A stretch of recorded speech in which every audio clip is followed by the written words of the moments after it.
বিশ্বনবী মসজিদে নববীতে ইমামতি করছেন, আল্লাহু আকবার বলে নামাজ শুরু করলেন, কেরাত পড়লেন, রুকুতে গেলেন, রুকু থেকে দাঁড়িয়ে বিশ্বনবী পড়লেন সামি আল্লাহ।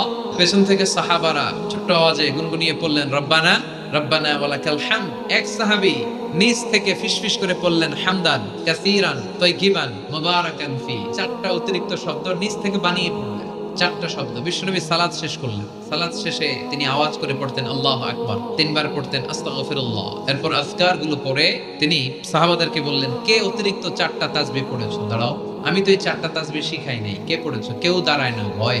বিশ্বনবী অভয় দিলেন, দাঁড়াও আমি কিচ্ছু বলবো না। এক সাহাবী দাঁড়ালেন, দাঁড়িয়ে বললেন ইয়া রাসূলুল্লাহ আমি পড়েছি। বিশ্বনবী বললেন কেন পড়েছো? এই হামদান কাসীরান তাইয়িবান মুবারাকান ফি, এই চারটা তাসবিহ তো আমি শিখাই নাই, পেলে কোত্থেকে? সাহাবী বলে ইয়া রাসূলুল্লাহ ইয়া হাবিবাল্লাহ, আল্লাহর তাসবিহ যখন আমি পড়ি, আল্লাহর জিকির যখন আমি পড়ি, কম কম পড়লে আমার পোষায় না, আমার পড়তে হয় বেশি বেশি।